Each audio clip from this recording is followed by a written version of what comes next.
Você gosta de tirar bastante selfie e tá procurando um celular? Deixa eu te ajudar. Essa é uma das lentes que as marcas de smartphone menos investem, principalmente nos modelos mais em conta, muitas vezes por falta de espaço ou então por falta de interesse mesmo. Pensando nisso, achar um celular para esse uso específico pode ser complicado, então a gente elaborou esse guia passando por todas as categorias, focado apenas nas selfies, para você sair daqui com uma boa ideia de qual é o modelo ideal para você. Vamos listar também algumas outras informações como a bateria e o chipset, que podem ser fatores importantes na sua escolha, mas o foco da análise mesmo será nas fotos com a lente frontal. Se você se interessar por qualquer um deles, terão links de compra lá na descrição, junto do comparador Escolha Segura, nosso plugin e aplicativo, que não vai deixar você pagar mais caro ou perder uma promoção quando escolher o seu aparelho. Tá tudo aqui embaixo e bora pro guia de smartphones para selfie.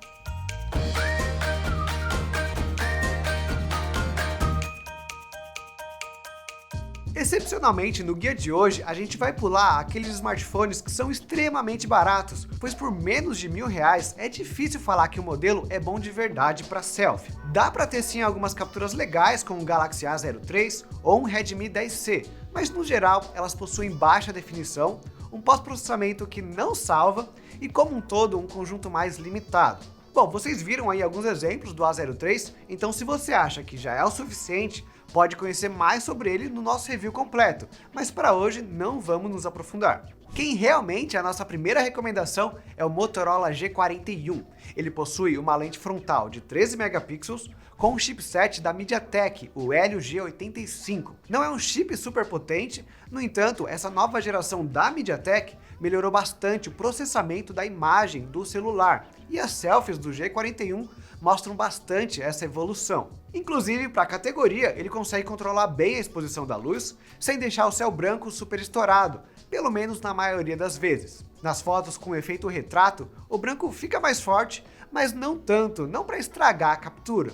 Além disso, algo que a gente sempre gosta na Motorola é que raramente ela vem com efeito cara branca. O rosto fica corado sem aspecto de gente doente, igual a Samsung e alguns modelos chineses fazem, de vez em quando. Claro que em ambientes internos ou mais escuros, o G41 mostra suas limitações. Ainda assim, você consegue fotos no mínimo aceitáveis, o que é até mais do que a gente espera para um celular de R$1.200 ou menos. No geral, ele se destaca por preservar os detalhes do rosto e dá até para ver os poros da pele, e isso não acontece só nos dias ensolarados. A pós se perde um pouco em ambientes difíceis e a definição não é legal. Dá para usar, mas tenha em mente essas limitações. Ainda assim, o resumo é que o G41 pode não ter aquela imagem super colorida, exagerada, que alguns outros aparelhos da categoria trazem.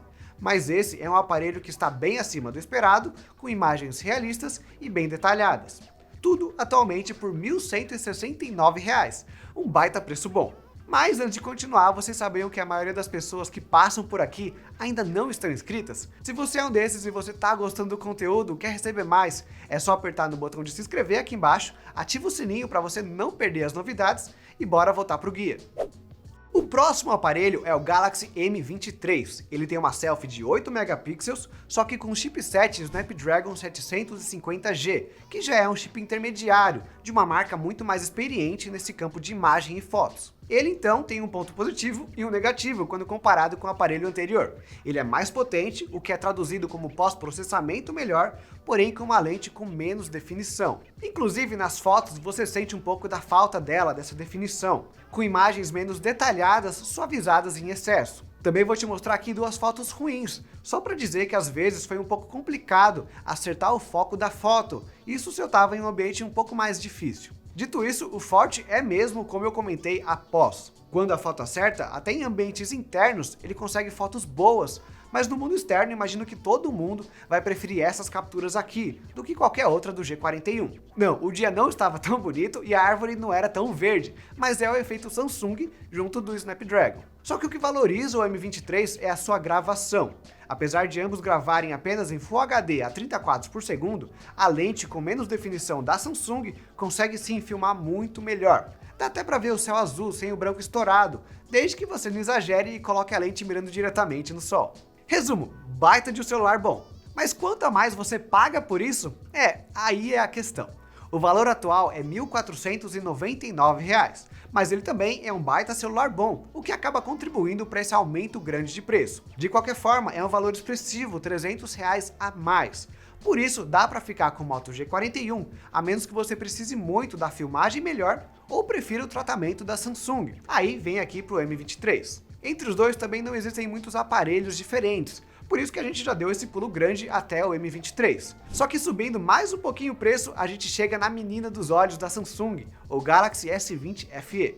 Com a lente de 32 megapixels e com capacidade de gravar em 4K a 60 quadros por segundo, esse aparelho fica no nível acima. A diferença é maior na câmera traseira, mas aqui na frontal você já percebe quase que a união do nível de detalhes do G41 com tratamento do M23 e tudo isso com uma pitada extra de HDR e talvez uma cor ainda mais falsa, mas o importante é que fica bonito. Aqui a gente começa a perceber que, apesar das fotos ficarem boas também com os aparelhos mais baratos, é nos ambientes difíceis, com menos iluminação, que os aparelhos mais caros se sobressaem. Realmente o HDR amplia o contraste da imagem, indo além de só deixar o branco menos estourado. Além, claro, do modo noturno, que funciona mesmo, e gravar em 4K dá uma baita vantagem grande para quem busca um aparelho para filmagens em alta qualidade. O problema, de novo, é só a suavização da Samsung, que continua alto mesmo sem precisar. É como se o modo de embelezamento ficasse sempre ligado. Em algumas situações, o meu rosto até fica mais branco. Tem quem goste, mas eu coloco isso como um ponto negativo. O S20 FE pode ser encontrado em duas versões atualmente, o 4G e o 5G lançado há pouco tempo.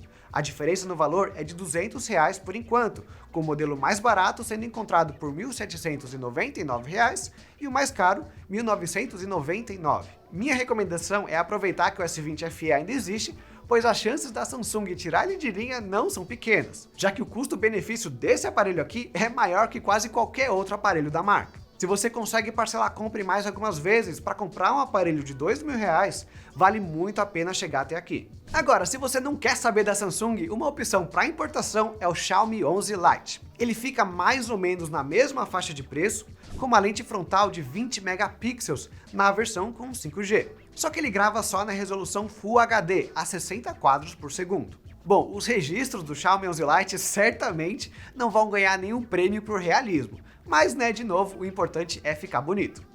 Muito do que a gente vê no S20 FE, a gente vê aqui, com uma suavização um pouco em excesso, só que com cores bem ricas e HDR efetivo, com contraste que enriquece os detalhes da cena. Nessas fotos, a pele do Clayton perdeu um pouquinho do tom natural, ficou mais esbranquiçado, mas não chega a ser em excesso. Podia estar mais quente, mas com a Xiaomi você precisa mexer um pouquinho nas configurações e encontrar um equilíbrio para não deixar a pele muito clara, ao mesmo tempo que as cores ficam equilibradas. Por fim, o 11 Lite não gostou muito de ficar diretamente sob a luz do sol, e o modo noturno consegue sim iluminar uma sala escura e até consegue uma definição ok. É um conjunto bem competitivo para quem prefere importar, prefere a Xiaomi ou então que cansou da Samsung.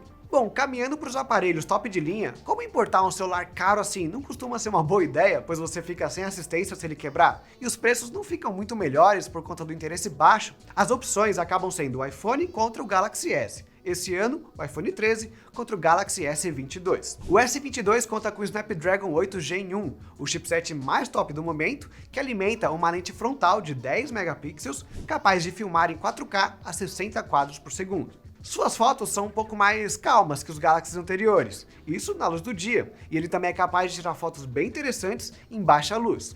Na ausência total delas, a definição sofre, mas só precisa de uma fonte um pouco clara que já resolve. Mas voltando para as fotos de dia, a questão aqui é simples. Quanto mais tempo você analisa ela, melhor ela fica na comparação com os aparelhos anteriores. Nem adianta listar tudo aqui. Cor, contraste, modo noturno é tudo muito melhor. Só que quanto tempo você precisa olhar para uma selfie para ela valer mais do dobro do preço? Não que eu queira diminuir a qualidade do S22, ele tem uma baita câmera boa. Mas os motivos para subir até ele são outros, não só a selfie, pelo menos na minha opinião. Então é assim, se você não tem 4 ou 5 mil reais para gastar num celular, vocês viram aí que os anteriores chegam até que bem perto. Pro iPhone o mesmo é válido, só que tem uma questão aqui, quem trabalha com Instagram. Pode ser influencer, tatuador, designer, qualquer coisa. Se você grava vídeos com a selfie para postar no Insta, o iPhone faz diferença. Fora isso, ele tem aquela selfie com uma cara bem própria. A selfie de 12 megapixels não tem especificações que você olha e se impressiona, mas como ela é menos aberta, parece que o seu rosto fica mais cheinho. Pode soar como um problema, mas fica com o rosto mais natural, que muita gente olha, não sabe bem porquê, mas acha que fica mais bonito. Fora isso, tem toda a pós do iPhone. Nesse ponto, a vantagem da maçã já foi maior, mas raramente ela erra no balanço das cores ou nos efeitos diferentes, como o retrato. Efeito esse que afeta as fotos e os vídeos. Esse último, inclusive, com um recorte muito bom, considerando que ele está sendo feito de forma simultânea ali com a gravação. Todo mundo precisa de um iPhone? Não. E mesmo quem precisa, vale comparar também com o iPhone 11. A última geração tem diferenciais, mas se você trabalha com Insta e ainda não pode gastar tanto assim, pesquise o preço do iPhone para ver se ele já é o suficiente e cabe no seu bolso. Por último, eu queria abrir um espaço aqui para falar um pouco dos aparelhos Flip, como o Zenfone 8 Flip, que não possui uma lente frontal, é a traseira que vem para frente, ou o Z Flip 4, que até tem a lente para selfie, mas dá para você utilizar a traseira como uma frontal com auxílio da telinha. No caso do Zenfone 8, é difícil superar a qualidade de uma lente principal de 64 megapixels junto de uma telefoto e de uma ultra-wide. Pelo menos no quesito conjunto, ninguém da lista supera o Zenfone 8. Ele é o melhor aparelho para tirar fotos onde o ambiente é mais importante que você. Sua lente consegue capturar mais luz, o que aumenta a riqueza dos detalhes, fora a definição extra. Com mais informações, a Porsche também consegue trabalhar melhor a imagem, só que tem um probleminha aqui. Na verdade, não parece ser algo inerente da lente ou do mecanismo, e sim das configurações da ASUS, que não acertou nem um pouco os parâmetros para o mercado brasileiro, e traz aquela cara bem branca e o pior, embelezamento fortíssimo. O coitado do Clayton parece que ficou com 1 kg de base no rosto, com a pele super lisinha. Tamanho foi o aperfeiçoamento da imagem. Deu sim para tirar fotos legais, mas eu queria muito que a ASUS prestasse mais atenção no mercado brasileiro e trouxesse algo mais direcionado, igual a Motorola e a Samsung fazem com certa frequência. Agora, em questão de preço, esse é um aparelho de R$ 2.900, com selfies que até competem com o S22. Só não sei bem se dá para recomendar muito ele por conta do resto do aparelho. Não vou bater o martelo aqui, eu vou recomendar que você assista a nossa análise completa. Se você gostar de tudo, aí sim considere ele como uma alternativa. No caso do Z Flip 4, a questão aqui é um pouco diferente. É que o pós-processamento não foi pensado numa selfie. Aqui parece que ele clareia demais tudo e dá pra ver que até o prédio e o tom da minha blusa ficam diferentes. A câmera traseira até foi feita para tirar fotos com pessoas, porém de uma distância maior, ou de clarear a pessoa assim faz um pouco mais de sentido. Outro problema de ficar muito próximo é que você fica olhando ali para a telinha do lado e eu sei lá, eu achei estranho. Inclusive, é super fácil saber quais são as fotos tiradas com a câmera da selfie do Z Flip 4 e quais foram tiradas com a traseira, porque se eu não me forcei em olhar diretamente para a lente, eu tô olhando para a direita. Vou me repetir aqui e dizer que dá sim para tirar fotos legais, mas esse é um aparelho de R$6.000, é R$2.000 a mais que o S22, então o custo-benefício dele para utilizar na selfie não é dos maiores. Só tem uma vantagem grande sim, no caso do Z Flip 4, nas gravações. Aqui sim a qualidade é maior, pois você tem mais definição e o principal, mais estabilização. Você só precisa lembrar de olhar direto para a lente ao invés da tela. E com isso eu fecho nosso guia. Gostaram? Me contem lá nos comentários se sim, se eu esqueci de algum aparelho ou se vocês não gostaram da selfie de alguns dos que estão aqui. Não esquece do like, de se inscrever e até a próxima!